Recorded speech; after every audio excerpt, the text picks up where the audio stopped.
CIT की smart class में आप सभी का स्वागत है। एमएस एक्सेल की इस क्लास में आज हम लोग सीखने वाले हैं पीपीएमटी, आईपीएमटी और डाटा टेबल के बारे में।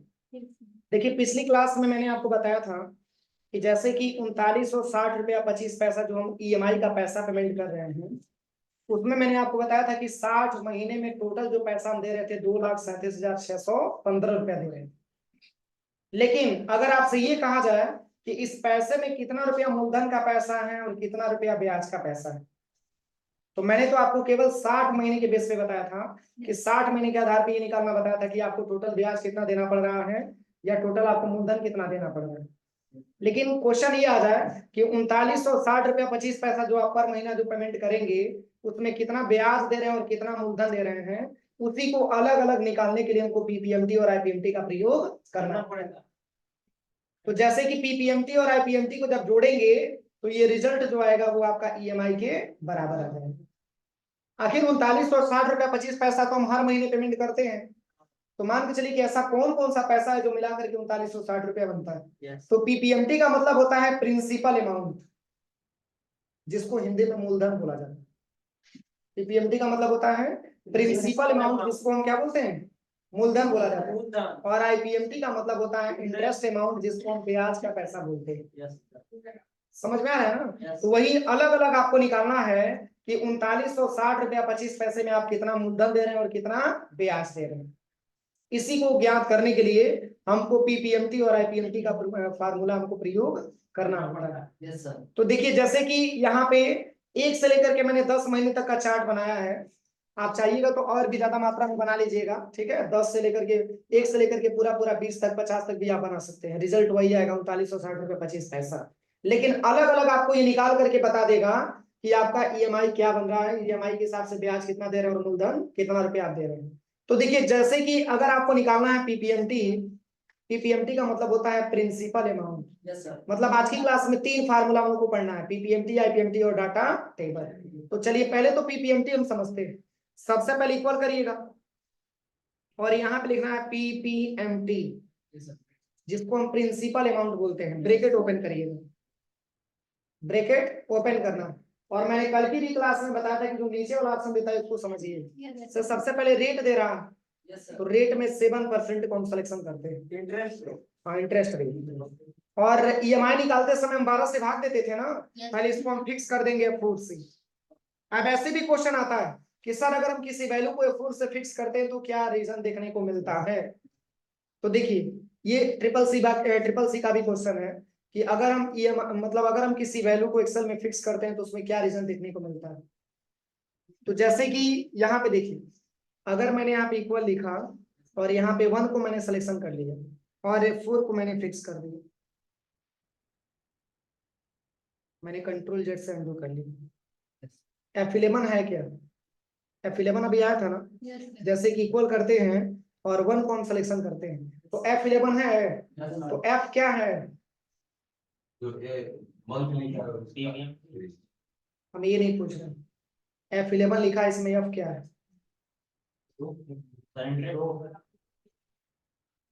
F क्या है? रो है। तो 11 क्या है? अच्छा, सीधे उल्टा। मैंने बताया था कि जो भी अल्फाबेटिकल लिखा होता है वो सबके सब कॉलम होते हैं और जो नंबर में लिखा होता है उसको हम रो बोलते हैं। तो यह आपकी कॉलम का इंडिकेट करता है। तो अगर हम मतलब यहाँ 4 बटन प्रेस करते हैं तो कॉलम से पहले और कॉलम के बाद डॉलर का सिंबल लग जाता है। सही है कि गलत है? सही है।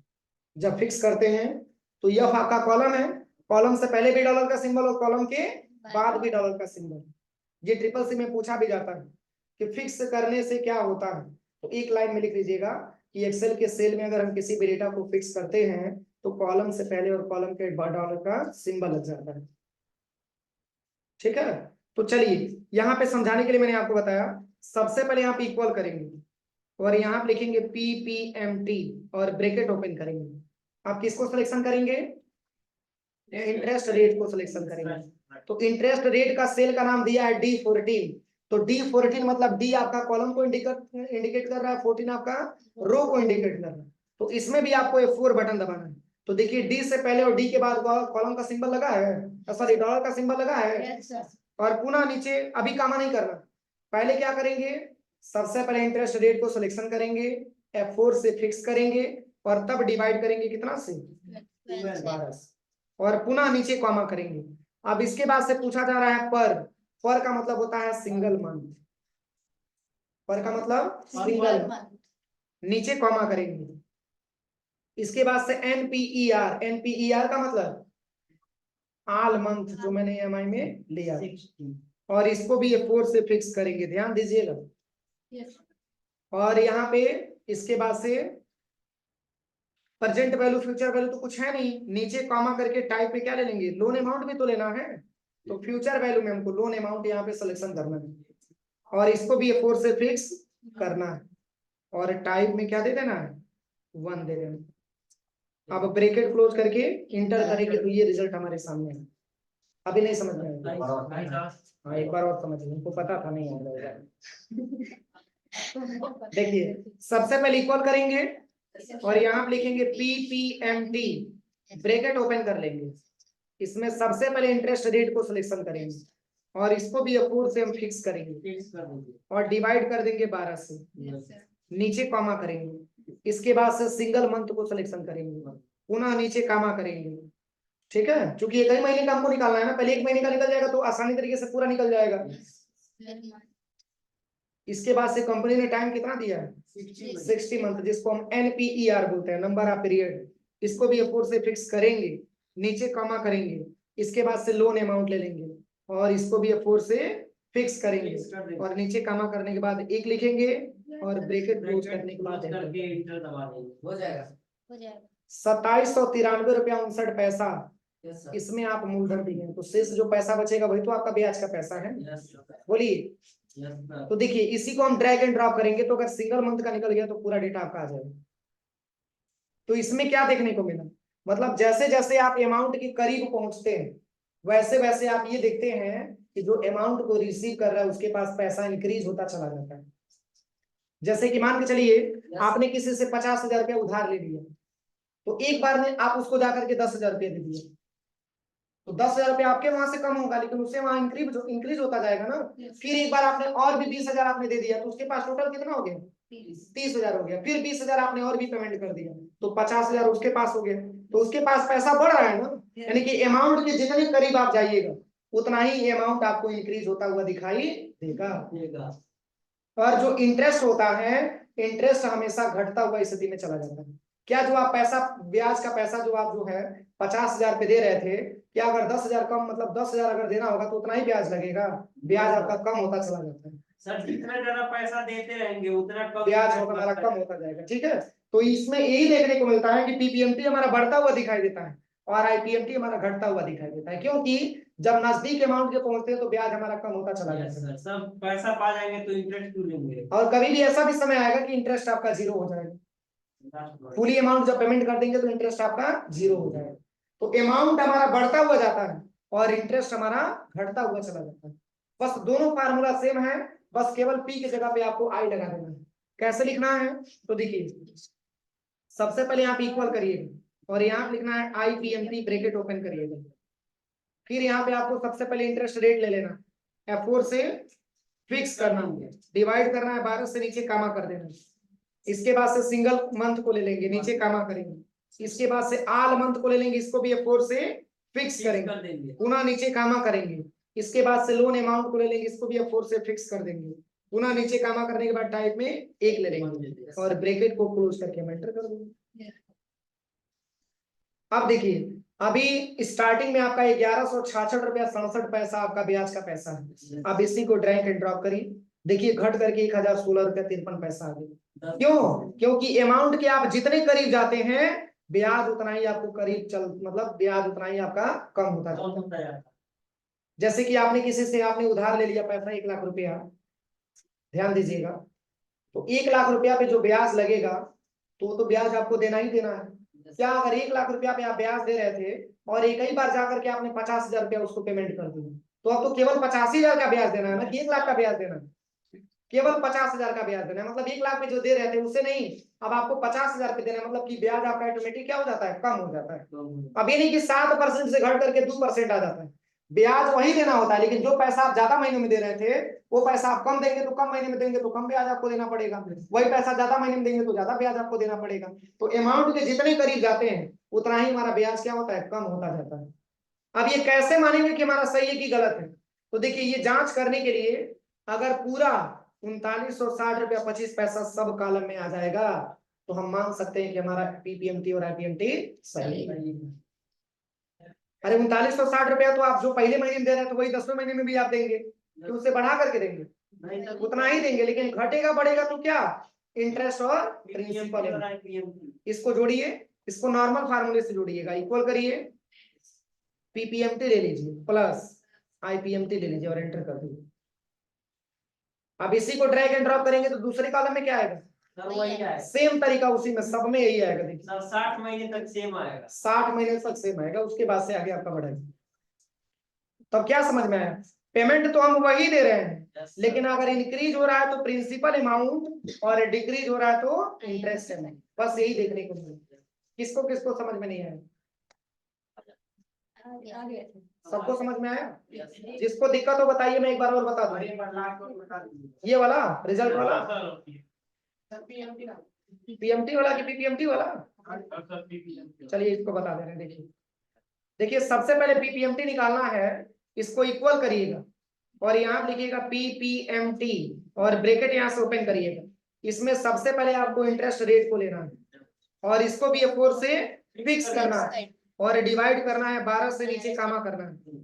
इसके बाद से आपको लेना है सिंगल मंथ, पुनः नीचे कामा करना है। इसके बाद से आल मंथ को सिलेक्शन करना है, इसको भी F4 से हम फिक्स करते हैं, नीचे कॉमा करते हैं। इसके बाद से लोन अमाउंट आपको लेना है, इसको भी F4 से हम फिक्स करेंगे, नीचे कॉमा करके टाइप में 1 ले लेंगे, ब्रैकेट क्लोज करके एंटर कर देंगे।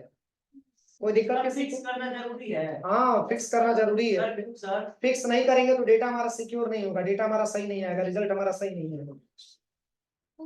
ठीक है, फिक्स हम इसलिए करते हैं क्योंकि जो हमको डेटा चाहिए वही डेटा मिल सके और ट्रू डेटा मिले, मतलब गलत डेटा ना आए, फॉल्स डेटा ना आए, इसके लिए हम डेटा को फिक्स करते हैं, एक्चुअल डेटा हमको प्राप्त हो सके। कोई दिक्कत। अब चलिए, अब ऐसे भी तो क्वेश्चन पूछा जा सकता है कि सर आपने निकाल करके बताया 60 महीने का, सर अगर ये पैसा हमको 10 ही महीने में देना हो तो पर महीने का क्या रेशियो आएगा, बोलिए पर महीने का क्या रेशियो आएगा, हमको 10 महीने में देना हो, सर इंटरेस्ट कम हो जाएगा, इंटरेस्ट कम हो जाएगा, तो ईएमआई क्या होगा, ईएमआई सर ज्यादा हो जाएगा। अब एक चीज समझिएगा, जब पैसा हम ज्यादा मात्रा में पेमेंट करते हैं तो मंथ हमारा घट जाता है, तो जब मंथ घटेगा तो ब्याज भी घटेगा।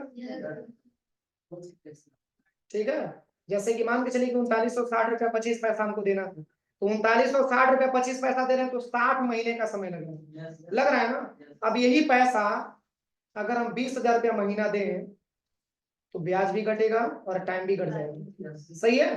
तो जब ब्याज घटेगा टाइम भी घटेगा तो ईएमआई आपका बड़ा होगा, अगर ईएमआई छोटा होगा तो ब्याज भी बढ़ेगा और प्लस आपका टाइम ड्यूरेशन भी बढ़ेगा। इसी चीज को निकालने के लिए हमको डाटा टेबल का प्रयोग करना होता है। देखिए जो कस्टमर होता है ये भी पूछता है कि भैया हमको 60 महीने का नहीं पेमेंट करना है, हमको केवल आप ये बता दीजिए कि अगर हमको 10 महीने में ही पैसा हमको पेमेंट करना हो तो 1 महीने में कितना पैसा देंगे कि 10 महीने में कंप्लीटली जमा हो जाएगा। ऐसा क्वेश्चन आता है ना। या अगर हमको 20 ही महीने में देना हो तो 1 महीने में कितना पैसा देंगे कि 20 महीने में पूरा हमारा इंस्टॉलमेंट खत्म हो जाएगा। समझ में आ रहा है। तो इस चीज को निकालने के लिए हमको डाटा टेबल का प्रयोग करना होता है। तो देखिए डाटा टेबल हम कैसे निकालते हैं, यहाँ पे आप सीरियल वाइज तरीके से लिख लीजिएगा, 10 महीना, 20 महीना, 30, 40, 50, 60 और 70 और इसके बाद से 80 लिख लीजिएगा, क्योंकि वो सब निकाल करके बताएगा, कस्टमर को जो समझ में आएगा उसके हिसाब से ईएमआई बनवाएगा वो। तो कैसे पता चलेगा, तो 60 महीने का मैंने निकाला ही 3960 रुपया 25 पैसा, तो ये 60 महीने में कितना आ जाएगा, 3960 रुपया 25 पैसा आ जाएगा।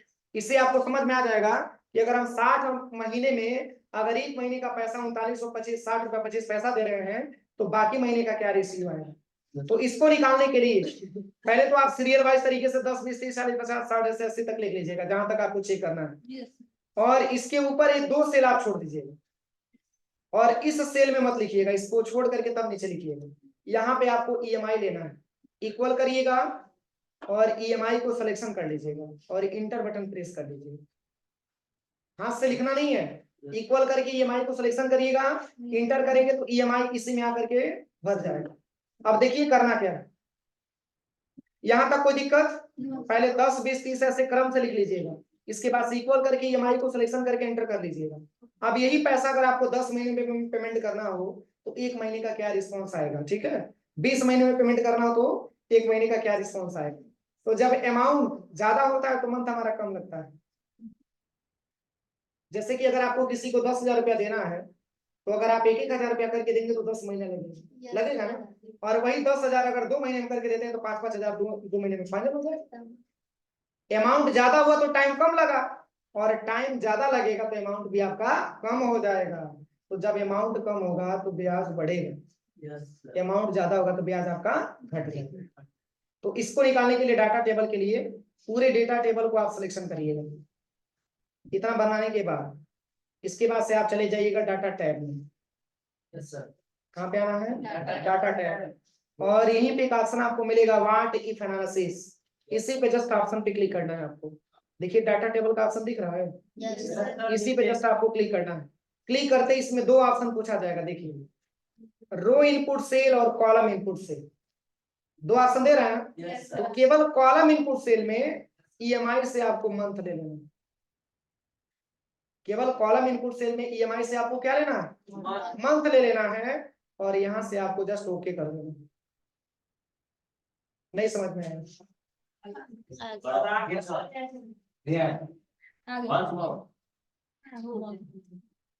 देखिए पहले इसके बारे में बता दे रहे हैं।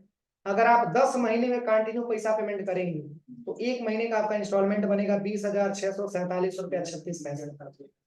क्यों? क्योंकि मंथ आपका कम है, जब मंथ कम है तो पैसा कम रहेगा, ज्यादा। आप खुद देखिए 60,000 की 60 महीने के हिसाब से मिला रहे थे तो 3960 रुपया 25 पैसा मैचिंग किया है, इसी से मैचिंग किया है। 1 महीने का 3960 25 पैसा आया, वही 1 महीने का 3960 रुपया 25 पैसा इसमें भी आ गया। लेकिन वही पैसा अगर आप 10 महीने में पेमेंट करना चाहते हैं तो कंपनी को 20,647 रुपया 36 पैसा आपको देना पड़ेगा। एक बार और समझिए कैसे क्या करना। पहले तो इतना बना लीजिएगा आप लोग, इतना बन जाएगा ना। इसके बाद से इस टेबल को आप सिलेक्शन कर लीजिएगा, डाटा टैब में चले आइएगा, व्हाट इफ एनालिसिस में आना है और डाटा टेबल में। इसमें कॉलम इनपुट सेल में केवल आपको मंथ को सिलेक्शन करना है और बस आपको ओके कर देना। अब चलिए अगर जो है अगर आप 10 महीने में इतना इंस्टॉलमेंट देते हैं तो 10 महीने का ब्याज का पैसा क्या बनेगा, इसको भी तो निकालना पड़ेगा। तो इसको निकालने के लिए इक्वल करिएगा और यहाँ पे लिखिएगा 20,647 रुपया कितना 36 पैसा और गुणे कितना 10 और एंटर करेंगे तो अमाउंट आपका आ जाएगा 20,647 रुपया, सॉरी 2,06,473 रुपया। अब देखिए अभी आप 10 महीने में पैसा पेमेंट कर रहे हैं, बात नहीं, अगर आप 10 महीने में पैसा पेमेंट कर रहे हैं तो आपका अमाउंट आ गया 2,06,474 रुपया और देना कितना था 2 लाख रुपया देना था। तो मात्र इसमें ब्याज का पैसा आप 6,474 रुपया ही दे रहे। समझ में आया? वही अगर आप 20 महीने का निकालना चाहेंगे तो 20 महीने का निकालिए इक्वल, और यहाँ पे 20 महीने का कितना है 10,623.83 मल्टीप्लाई 30, सॉरी 20 है ना 20। आप एंटर करके देखिए इसमें आ गया आपका 2,12,476 रुपया, अप्रोक्सीमेटली 77 मान के चलिए आप। अब देखिए इसमें ब्याज का पैसा 6,474 रुपया, अब इसमें ब्याज का पैसा 12,477 रुपया। समझ में आ रहा है? आपको मात्र 2 ही लाख रुपया देना था ना, लेकिन 2 लाख से जितना भी ज्यादा आएगा वही आपका ब्याज का पैसा है। तो यही आपका है सबसे कंफर्टेबल रहेगा कि 10 महीने में आप पैसा पेमेंट करिए, इसमें आपको कम ही ब्याज देना पड़ेगा। कोई दिक्कत? तो मैंने आपको 60 महीने से लेकर के 10 महीने से लेकर के और 80 महीने तक का रिकॉर्ड बनाया और जहां तक आपको चेक करना है कर लीजिएगा, हो जाएगा। सर कंपाउंड इंटरेस्ट कब लगता है? क्या चीज? Compound interest. इसमें कंपाउंड इंटरेस्ट नहीं लगेगा, इसमें नॉर्मल सिंपल इंटरेस्ट लगता है। कोई दिक्कत नहीं इस फार्मूले में? फार्मूला लिखवा दीजिए। लिखवाया तो मेरे फार्मूला